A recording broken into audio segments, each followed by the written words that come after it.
합창단은 숨어 있을 수 있잖아요. 중창단은 숨어 있을 수가 없습니다. 표가 다. 근데 뭐 강장로님 감기 걸리셔서 지금 몇 주째 못 하시고 또 여러 형편 때문에 또 못 나오시는 중창단은 있고 그러다 보니까 정말 이분들이 소수로 안쓰러울 정도로 연습을 많이 하세요. 틀릴까봐. 그래서 물론 저희들이 하나님께 찬양을 드렸지만 오늘 저희 성도들이 마음을 모아서 저희보다 훨씬 많은 시간을 들여서 하나님께 찬양 올리고 있는 중창단께 진심의 박수를 넣는 경례의 박수를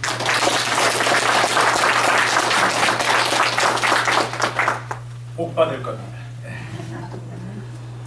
참으로 힘들고 아픈 시간을 보내고 있는 더군다나 위로를 한답시고 자신의 잘못과 죄를 들추어내면서 오히려 자신을 괴롭히는 친구들 틈에서 정말 처참한 모습으로 순간을 버티고 있는 욥을 저희들이 지금 계속해서 지켜보고 있습니다. 욥기를 계속 하다 보니까 정말 지치는 것 같아요. 그 욥의 그 마음과 욥의 힘듦이 그대로 느껴져서 저희들도 괜히 막 이렇게 우울해지고 힘들어지는 것 같아요. 그런 생각이 듭니다. 그런데 욥은 저희들이 지난 주일에 살펴봤던 대로 27장부터 다시 하나님께로 시선을 돌립니다. 사람들과의 어떤 그런 계속 친구들과의 그 대화를 하다가 이제는 다시 하나님께로 시선을 돌립니다. 그래서 27장 3절 욥은 나의 생명이 아직 내 속에 완전히 있고 하나님의 기운이 오히려 내 코에 있느니라 라는 것을 깨닫고 다시 한번 하나님께로 향하기를 원합니다.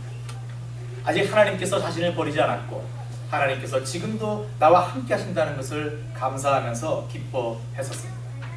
그리고 28장에서는 하나님의 지혜가 이 세상 그 무엇과도 비교할 수 없을 만큼 귀한 것인데 감히 사람들인 우리가 하나님의 지혜를 감히 얘기할 수 있느냐 이렇게 친구들에게 얘기하면서 한편으로는 자신은 하나님의 그 지혜를 조금은 안다라는 그런 뉘앙스를 풍겼습니다.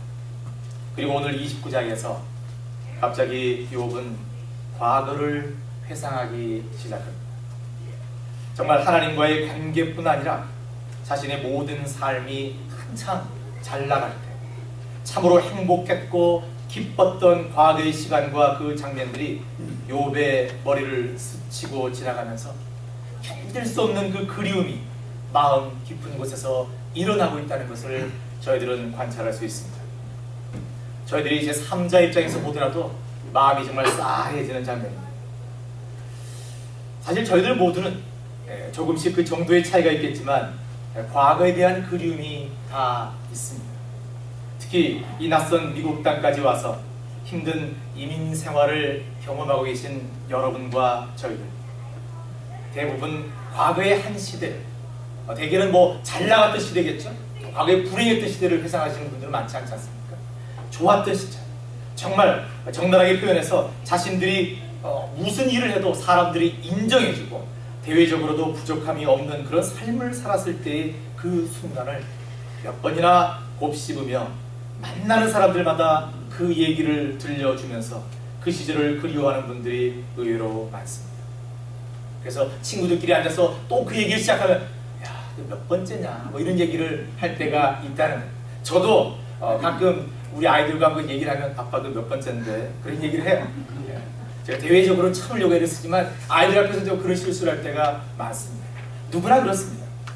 자, 이렇게 저희들이 과거를 그리워하는 그런 마음이 생기는 이유가 뭘까요? 그것은 첫째, 지금 저희들이 마주하고 있는 이 현실이 조금은 만족스럽지 못하다는 데 있습니다. 지금은 무언가 부족하고 모자라고 자신으로서는 받아들이기 힘든 상황을 지나고 있기 때문에 자꾸 과거를 돌아보게 된다는 것입니다. 그 문제가 물질이든 육체적인 약함이든 영적인 열심의 부족이든 무언가 자신의 기대보다는 못한 삶을 살고 있다는 불만이 있는 것입니다. 두 번째는 과거에 대한 그리움을 강하게 표시하는 사람들 대부분이 다시 한번 과거의 그 좋았던 시절 그때로 돌아가고 싶다는 그런 의지와 바람을 갖고 있다는 것입니다. 즉 지금은 조금 부족한 삶을 살고 있지만 내게 하나님께서 다시 한번 기회를 주신다면 내가 다시 한번 일어선다면 그 과거에 좋았던 그 시간을 재현하고 싶다는 그런 강한 소망을 갖고 있다는 것입니다. 그리고 이런 경우는 지금의 삶과 미래의 삶에 상당히 긍정적인 영향을 미칠 수 있습니다. 아마 오늘 말씀의 욥도 이 두 가지 범주에서 크게 벗어나지 않았을 것이라 믿습니다. 즉 욥은 지금 현재의 고난과 시련 속에 처한 이 상황에 대해서 강한 불만을 갖고 있습니다. 그리고 한편으로 다시 그 옛날 정말 좋았던 그때로 한번 돌아가 보았으면 하고 아주 애절하게 그 간절한 마음을 표현하고 있습니다. 그렇다면 저희들은 오늘 말씀을 통해서 욥이 과거에 좋았던 시절을 회상하는 이 장면을 통해서 저희들은 어떤 하나님의 뜻을, 저희들을 향한 하나님의 뜻을 발견할 수 있습니다. 저희들은 오늘 욥의 삶을 보면서 성숙한 신앙인의 삶이 어떤 삶인지에 대해서 살짝 엿볼 수 있는 기회가 있을 것입니다. 그리고 욥이 진짜 살았던 과거의 삶을 보면서 저희들 또한 이러한 삶을 살아야 한다는 그런 삶의 모범을, 하나의 모델을 저희들은 발견할 수 있을 것입니다. 이 두 가지 문제에 저희들은 오늘 말씀을 보면서 집중해야 합니다. 자, 그렇다면 먼저 욥이 과거를 회상하면서 간절히 그리워하며 돌아가고 싶은 그 삶, 그 삶은 어떤 삶입니까? 그래서 말씀 2절부터 6절까지에 나와 있습니다. 내가 이전 딸과 하나님이 나를 보호하시던 날에 지내던 것 같이 되었으니 그때는 그의 등불이 내 머리에 비추었고 내가 그 광명을 힘입어 흑암에 행하였었느니라. 나의 강장하던 날과 같이 지내었으며 그때는 하나님의 우정이 내 장막 위에 있었느니라. 아멘. 여러분, 이 부분을 조금 세련된 다른 번역으로 보면 욥의 애절한 마음이 더 진하게 느껴집니다. 예를 들어서 표준 세 번역을 한번 보겠습니다. 지나간 세월로 되돌아갈 수만 있으면, 하나님이 보호해 주시던 그 지나간 날로 되돌아갈 수 있으면 좋으련만. 이렇게 되어 있습니다. 한마디로 옛날로 가고 싶은 겁니다. 아, 옛날이요. 이거 무슨 가사 같은데요, 그죠? 이게 무슨 노래가 있죠, 이런 게, 그죠? 아, 옛날이요. 그런 노래처럼 그때로 돌아가고 싶다는 것입니다. 그 옛날은 바로 말씀 2절에 있듯이 하나님이 나를 보호하시던 날입니다. 그리고 이어지는 3절과 4절은 하나님이 나를 보호하신다는 것이 어떤 삶을 의미하는 것인지를 짧게 설명하고 있는데, 그것은 첫째, 등불이 내 머리에 비추어. 이 말은 어떤 말이냐면, 등불이라는 것은 하나님의 축복과 번영을 상징합니다. 제 삶을 하나님께서 등불이 되셔서 축복과 번영을 그냥 쏟아 부어주시기 때문에 욥의 삶은 굉장히 부유할 수 있었다라는 것입니다. 흑암에 다녀도 악하고 어려운 상황과 고난에 처하도 하나님께서 늘 빛을 비추어 주셨기 때문에 당당히 하나님의 자녀로 복된 삶을 누렸다라는 것입니다. 말씀 4절에 나의 강장하던 날과 같이 지내었으며, 그래서 두 번째로 강장하더이란 말은 히브리어로 하르프라로 얘기하는데 수확하다, 결실을 거두다의 의미입니다. 이거는 상당히 현실적인 의미예요. 그러니까 무엇을 해도 형통하고 모든 것이 다 잘 풀렸던데, 자신의 바람대로 뭘 해도 이루어졌던 그 시대를 얘기합니다. 욥은 지금 과거의 그 좋은, 비교할 수 없을 만큼 좋았던 그 시대를 애타게 그리워하고 있습니다. 이러다 보니 하나님께서 이렇게 복의 복을 부어주시다 보니 당연히 말씀 5절에 나의 자녀들이 나를 둘러 있으며처럼 자손들에게도 하나님께서 내려주시는 복이 흘러 넘쳐났을 것이고, 또한 6절에 버터가 내 발자취를 씻기며 반석이 나를 위하여 기름 시대를 흘러내렸으며. 참 재밌는 표현 아니겠습니까? 버터가, 옛날 정말 버터 먹던 시대의 생각이 납니다. 그렇죠? 번역이 그렇습니다. 그러니까 그 고대 근동 시대에 버터와 기름이 신의를 이룰 정도로 이뤘다는 것은 그 부가 얼마나 컸었다라는 것을 짐작할 수 있습니다. 사실 저희들은 욥기 1장을 통해서 욥이 정말 큰 부자였음을 저희들이 알고 있습니다. 말씀 6절은 바로 그 부유함의 그 극단적인 표현이라고 저희들은 이해할 수 있습니다. 이렇게 욥은 그야말로 모든 면에서 부족함이 없고 거침이 없는 최고의 복을 누리며 살았다는 것입니다. 그런데 지금 욥은 어떻습니까? 욥은 그 모든 것을 잃고 자신마저 악한 병에 걸려 고통받는 최악의 시간을 보내고 있는 것입니다.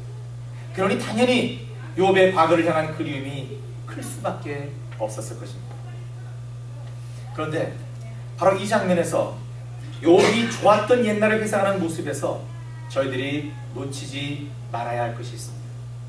그것은 과거의 욥이 과연 어떤 삶을 살았기에 이렇게 하나님으로부터 복을 받았느냐라는 것입니다.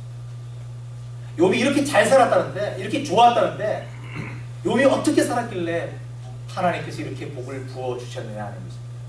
이것을 좀 다르게 얘기하면 욥이 하나님으로부터 엄청난 복을 받고 누리게 된 비결은 과연 무엇일까? 라고 물어볼 수 있습니다. 여러분께서는 어떻게 생각하시는지 모르지만 저는 오늘 말씀 묵상하면서 나름대로 이렇게 답을 내려봤습니다. 욥이 하나님께 전적인 축복과 은혜를 입은 것은 욥이 하나님과 아주 가까이 있었다는 것입니다. 즉 저는 욥과 하나님과의 거리에 관심을 가져왔습니다. 여러분 말씀 2절을 보십시오. 하나님이 나를 보호하시던, 그리고 말씀 3절, 그때는 그의 등불이 내 머리에 비추었고, 말씀 4절, 그때는 하나님의 우정이 내 장막 위에 있었으며. 너무나 멋진 표현입니다, 여러분. 하나님이 욥과 얼마나 가까운 거리를 두고 교통하고 있었는지를 저희들이 짐작할 수 있는 대목입니다. 특히 말씀 4절, 하나님의 우정이 내 장막 위에 있었으며, 영어로는 God's intimate friendship blessed my house, 이렇게 되어 있어요. 그 친밀한 우정이 우리 하나님께서, 그 친밀한 우정으로 하나님께서 우리 집에 복의 복을 부어주셨으니 이렇게 얘기하는 거예요. 하나님과 우정을 나눌 정도의 친밀한 관계, 너무너무 가까운 사이였다는 것입니다. 여러분, 이것은 저희들이 창세기 1장과 2장을 한번 떠올려 볼 만합니다. 하나님께서 사람을 창조하시고 동산에 두시고 복을 주시고 생육하고 번성하며 땅에 충만하라 말씀하시고, 하나님 주신 모든 생명을 다스리라 하시던 그 아담과 대화하시던 그 다정다감한 하나님을 저희들은 떠올릴 수 있습니다. 또 예수님께서 요한복음 15장 15절 고난을 앞두시고 제 아들에게 이렇게 말씀하셨습니다. 이제부터는 너희를 종이라 하지 아니하리라. 종은 주인이 하는 것을 알지 못하니라. 너희를 뭐라 했다? 친구라 하였노니 내가 내 아버지께 들은 것을 다 너희에게 알게 하였습니다. 아멘. 감히 제자와 저희들을 친구 삼아주시고, 그만큼 예수님과 저희들과의 그 물리적인 영적인 거리를 싹 좁혀주신 그 예수님의 큰 사랑을 저희들은 떠올릴 수 있습니다. 여러분, 이 거리가 굉장히 중요합니다. 다시 말해 하나님과 예수님과 저희들과의 거리, 이것이 얼마나 중요한지 모릅니다. 저희들이 이 세상을 살아갈 때 가장 중요한 것은 바로 이 거리를 어떻게 정말 가까이 유지하느냐, 여기에 달려 있다는 것입니다. 욥은 하나님과의 거리를 최소로 좁혔습니다. 하나님과 친밀한 우정을 나눌 정도로 욥은 가까이, 더 가까이 하나님께로 나아갔던 것입니다. 그랬더니 당연히 하나님의 놀라우신 복과 은혜를 그의 삶을 통해 누리게 되었던 것입니다. 여러분, 저희들도 마찬가지입니다. 저희들이 하나님의 은혜와 복을 받고 누리기 위해서는 저희들과 하나님과의 거리를 좁혀가야 합니다. 저희들도 하나님과 친밀한 우정을 나눌 수 있을 정도의 거리로 가까이 나아가야 합니다. 그래서 저희들이 하나님과의 거리를 좁히려면 어떻게 해야 됩니까? 예를 들어서 여기 한 사람이 있고 여기 또 한 사람이 있었을 때 이 두 사람이 거리를 좁혀가려면 어떻게 됩니까? 여기 있는 사람과 여기 있는 사람이 가장 빠른 거리를 좁히는 것은 서로가 다가가는 겁니다. 근데 저희들은 삶을 살아가면서 이런 경우가 참 많아요. 자기는 가만히 있으면서, 자기는 꼼짝도 하지 않으면서 여기 있는 사람 보고 여기 오지 않는다고 얘기를 많이 합니다. 왜 오지 않는다고 원망할 때가 많습니다. 자신은 한 발을 이쪽으로 내딛지도 않으면서 저 사람이 10발을 오게 합니다. 마치 조병아님의 시처럼, 남남의 시처럼, 내가 너한테 하나를 주면 너는 하나를 더 달라고 그러겠지, 이렇게 쭉 시작해서 마지막까지 가면 뭐죠? 내가 10을 줘도 그 사람은 만족하지 않는다는 얘기. 마찬가지로 저희들이 어떤 인간관계에 있어서 이 사람과 이 사람과의 거리를 좁히려면 서로가 가까이 가면 가까이 갈수록 그 시간이 좁혀질 수 있고 가까워질 수 있는 것입니다. 그런데 자기는 항상 나는 원래 이래, 나는 이런 사람인데 뭐 라고 하면서 남이 여기까지 오지 않는다고 늘 불만하고 불평. 여러분, 저희들이 하나님과의 관계에 있을 때 이런 경우가 참 많습니다. 저희들은 하나님과 늘 적당한 거리를 두려야 합니다. 너무 빠지면 안 된다, 너무 하나님께 가까이 가면 안 된다라는 어떤 경계심이 있습니다. 왜? 피곤하니까. 하나님과 적당한 거리가 아니라 가까운 거리를 유지하면 내 삶이 얼마나 피곤합니까? 죄를 짓지도 못하고 잘못도 하지도 못하고 예배를 빠질 수도 없고 교회 생활도 게을리하지 못하고 여러 가지로 현실적으로 하나님과 가까이 갈수록 그런 가책이 많아지는 겁니다. 그래서 저희들은 교회에 나오면서도 늘 저부터도 은근히 적당한 거리를 유지하기를 원할 때가 많습니다. 하나님, 됐거든요. 여기까지. 하나님, 여기까지. 저는 여기까지예요. 이렇게 얘기할 때가 참 많다는 거죠. 근데 여러분, 이것은 정말 저희들의 큰 착각입니다. 큰 착각입니다. 요한복음 14장 20절에서 하나님께서, 예수님께서 뭐라고 말씀하셨습니까? 그날에는 내가 아버지 아니야, 너희가 내 아니야, 내가 너희 안에 있는 것을 너희가 알리라. 아멘.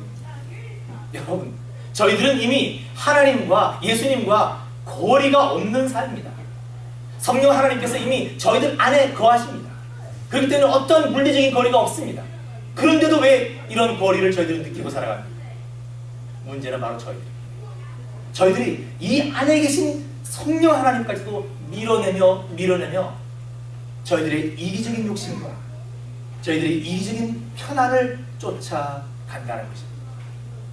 그러면서 교회에 와서 누군가 하나님의 은혜에 젖어서 성령님의 그 역사하심에 푹 빠져서 열심을 내고 헌신을 하는 모습을 보면은 괜히 아이고 저 사람 저러다가 일찍 지치지, 얼마나 갈는지 모르겠네, 저러다가 시험 들지, 나도 예전에 저럴 때가 있었는데, 뭐 이런 얘기를,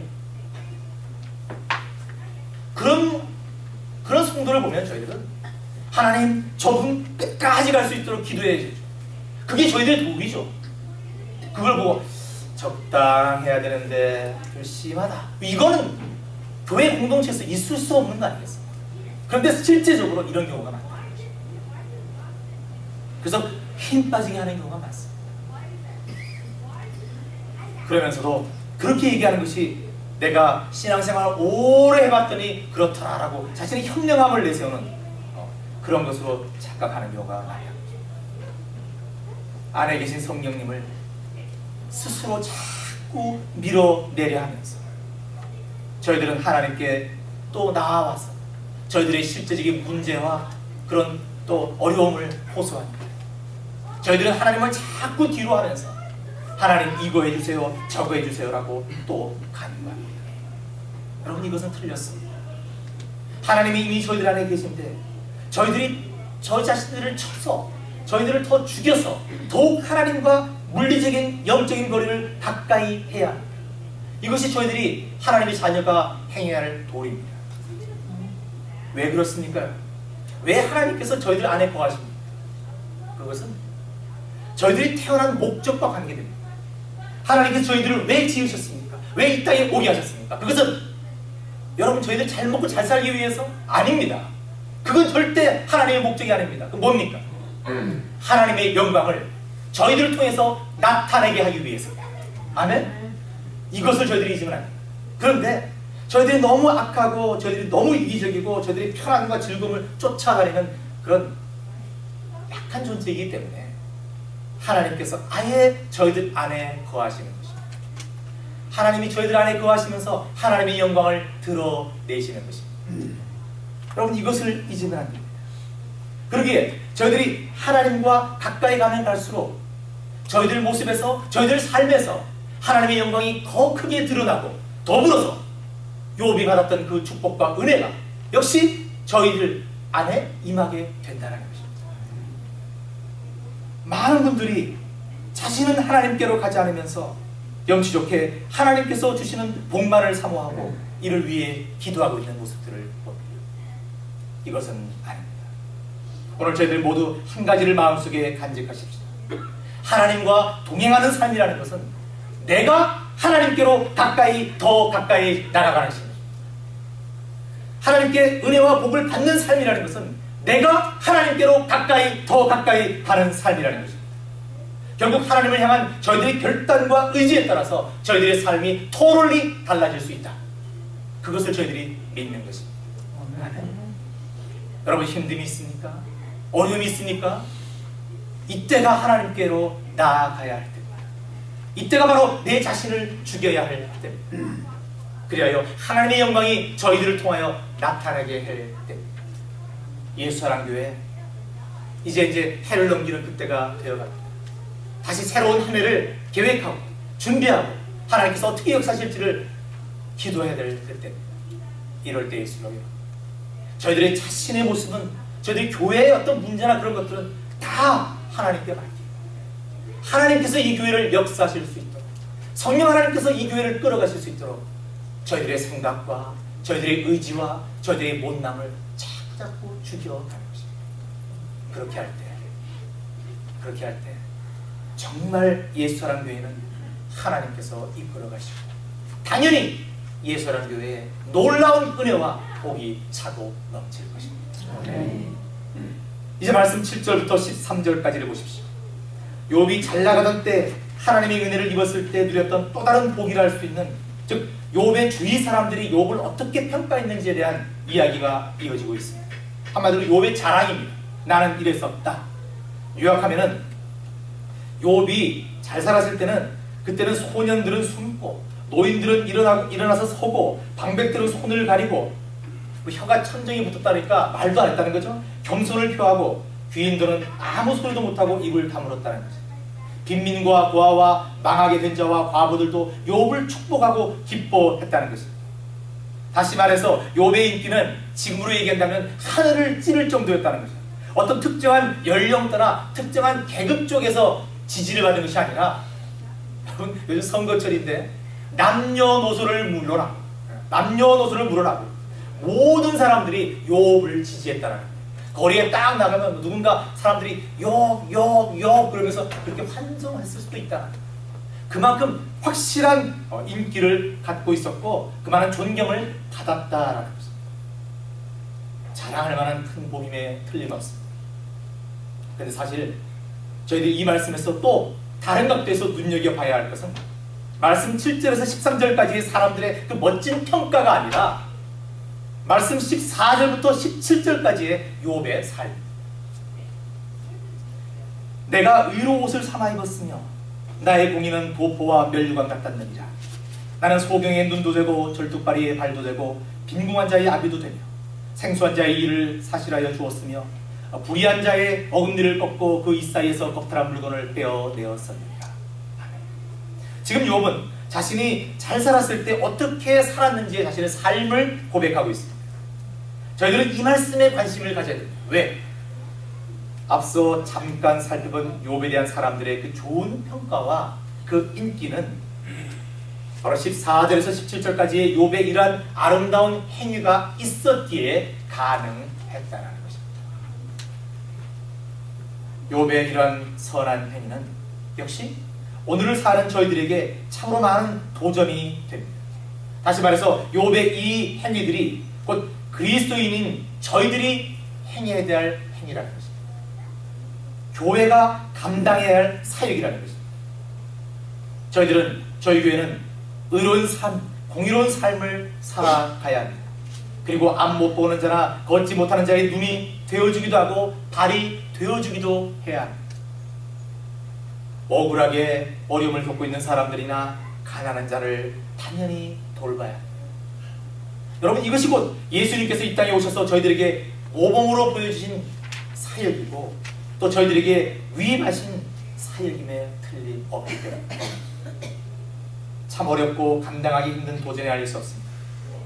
그러나 저희들이 하나님의 자녀라고 고백하고 예수 그리스도의 제자라고 고백한다면 욥이 살아냈던 이 삶을 저희들도 힘들지만 그런 삶을 쫓아가야 한다는 것입니다. 저희들이 하나님을 믿고 예수님을 따른다고 하면서도 오늘 욥이 살았던 이 삶을 전혀 살지 않으면서 하나님께서 저희들을 지켜주시고 인도하실 것을 바란다는 것은 저희들의 염치 없습니다 라고 말할 수 있다는 것입니다. 여러분, 오늘 저희들은 참으로 힘들고 어려운 고난에 빠져있는 욥이 자신이 한때 하나님의 은혜와 복을 받았던 시절을 그리워하면서 추억하는 그 모습을 통해서 과연 저희들은 어떤 삶을 살아야 되는지에 대해서 한번 생각해 봤습니다. 두 가지로 정리할 수 있습니다. 그것은 첫째, 저희들은 어떤 상황에서도 하나님과 예수님과 성령님과의 거리를 좁혀 나가야 합니다. 성령님께서 이미 저희들 안에 계시다는 것을 저희들이 인정하고 자신을 날마다 쳐서 하나님과의 친밀한 우정을 나눌 수 있는 거리까지 다가가야 됩니다. 그러기 위해서는 저희들 더욱더 예배를 사모해야 예배의 자리에 나와 열심히 하나님의 말씀을 상고해야 됩니다. 저희들이 할 것 다 하고 하나님을 예배하는 것은 그 순서가 잘못되어도 한참 잘못된 것입니다. 더불어 저희들은 하나님의 말씀을 듣기 위해서 열심히 성경을 읽고 묵상하고 큐티해야 합니다. 그리고 마침내 저희들이 정말 하나님과 이러한 인격적인 교제를 나눌 수 있는 영적 상태가 된다면 하나님께서 저희들에게 지난날 욥에게 내려주신 그 은혜와 복을 한껏 내려주실 것입니다. 두 번째, 저희들은 하나님의 복을 이미 받은 자들인 만큼 이제 하나님 말씀에 순종하며 예수님의 명령을 따라 의로운 삶을 살고 저희들보다 어렵고 힘든 삶을 살아가는 아직도 이 세상에 구원받지 못한 많은 사람들을 향해서 그들을 긍휼의 눈으로 바라보고 실제적으로 그들을 도울 수 있는 길을 모색해야 합니다. 하나님께서, 예수님께서 저희들에게, 저희 교회에 주신 그 귀한 소명을 열심히 감당하는 삶을 살아가야 한다는 것입니다. 여러분, 이제 하나님과의 관계에 있어서 적당한 거리라는 것은 지워주시기 바랍니다. 하나님께 늘 저희들의 베스트를 다해서, 저희들 최선을 다해서 하나님께 나아가는 저희들이 되기를 간절히 소망합니다. 예수라는 교회는 오늘 말씀을 통해 깨닫고 도전받은 이 두 가지 교훈을 잘 마음에 새겨서 지금 이 순간부터 더욱 하나님께 나아감으로 말미암아 그 거리를 좁히고 소명을 다하는 교회가 되기를 바랍니다. 저희들이 이렇게 정말 신실한 삶을 살아갈 때 하나님께서 저희 교회에도 차고 넘치는 복을 내려주시고 아울러 큰 영적 부흥을 일으켜 주실 것입니다. 기도하겠습니다. 하나님, 감사합니다. 욥의 과거를 통해서 저희들이 앞으로 살아가야 할 삶을 보게 하시니 감사합니다. 하나님, 저희들이 이제 더 이상 과거를 돌아보는 그런 잘못을 저지름이 아니라 앞날을 바라보고 더욱더 하나님께 나아가는 삶을 살기로 오늘 결단하고자 합니다. 하나님, 저희들을 도와주시옵소서. 저희들의 이 게으름을 하나님 꺾어주시고 하나님을 향해서는 적당한 거리와 적당한 일이 아니라 늘 최선을 다하고 정말 최선을 드리는 저희들 될 수 있도록 역사하여 주시옵소서. 모든 것을 하나님께 의지하며 예수님 이름으로 기도드립니다. 아멘.